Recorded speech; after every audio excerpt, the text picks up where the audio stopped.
Hello YouTube, Nathan Dewey here doing an account update. Today we're going to talk about refinement. What inspired me to make this video was I was on Instagram today looking at pictures that customers of mine had taken, and one of the comments kind of grabbed me, and it said something to the effect of, "You should get your money back, I see machine marks." And by the way, the machine marks that this person was talking about, you know like how on a Bully song there's a hole pattern and with the bigger holes there's a countersink?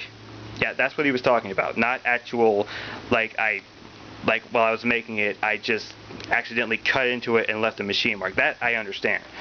But, so basically, he was commenting on an issue that was a non-issue. I quickly checked this person's page because I was curious, and I quickly found out that this was a kid, and it was very obvious that he was just getting into knives. He had a few flipping videos out. He was actually pretty good, even though he had the a cheap trainer that was coming apart. And I quickly understood, like, okay, he's just getting into knives. He probably thinks he knows more than he does, which is all of us when we're kids, so I let it go. But it made me think that most of my feedback is good, it's positive, and really the only negative comments I get are people that think or say, I just don't like the look, or I need to refine my knives. I need to make them more refined. Both opinions are acceptable. They're perfectly valid. And to people who think that I need to refine my process, you're right. You're right. And I agree. And by the way, I have. In the past 6 years, I have. If you look up on PhotoBucket or my Flickr account, if that's still up, if that's still available, I don't even know.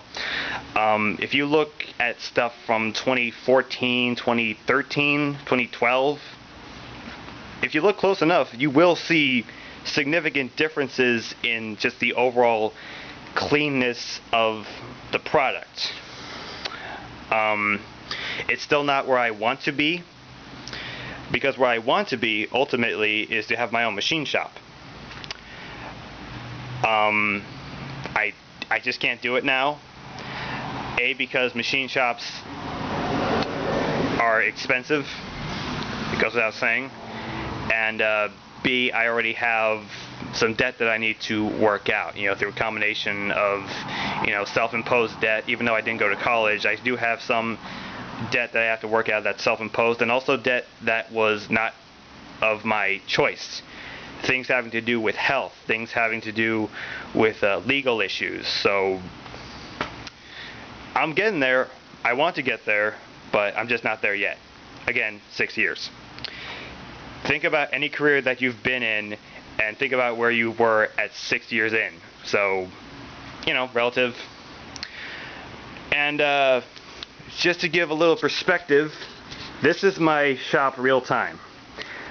I didn't prepare anything. This is just exactly how I left it the last time I was working in here. You got my propane torches, used Dremel bit that died after a good 2-3 years. I have this rug, this hanging rug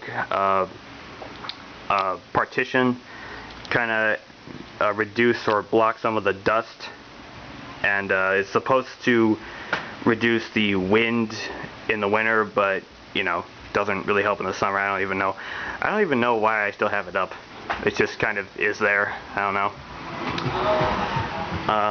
Go over here, you got some tools, you got Dremel pieces, you got oil, you got paper towels, you got dust mask, drill bit. Go over here, broom. This is my newest forge, can forge or ghetto forge. It's 3 layers. My last one was 2 layers. I squished it so I can fit wider bar stock in it, and it heats up the material, whether it's steel or titanium, much much hotter, so it's more efficient. Got my vise, canned air, fan, one of my workbenches, pliers. You see a blank that will be for the next knife center order. Leatherman small vise for holding stuff. Tap wrench, 440 thread. Kalamazoo belt grinder, PowerTech belt / disc sander. I actually have to fix this because it, like, in the upward position, it moves up and down even though it's supposed to be fixed. So I'm gonna have to fix that. Look at the manual. Newest Dremel tool. This is a dresser that I pulled out of the garbage. Another dresser I pulled out of the garbage. Drill press. Little pieces of G10 that I use to when I'm drilling into something like steel. I have a nice flat, broad surface, opposed to just putting it on here. Nice broad surface that I can just kind of, it's more controlled. Bench grinder, 8-inch wheel, got a little bucket taped to it to catch the sparks. This is the stand for the PowerTech sander. Bar stock titanium, brass liner. This is the brass bar, titanium liner. Pieces of wood that I never use. Other workbench, other odds and ends. Bar stock again for the next knife center order. Drill bits, WD-40. This is the jig I use for the grinder over there. Allen keys, hard templates, hard G10 templates. Here's a hard titanium template for the Deviant, newest hole pattern. Buffing compound, ball peen hammer, drill bits. So yeah. So for knives that are made in such strapped conditions and don't look so good, they seem to sell pretty well. Thanks for looking. Take care.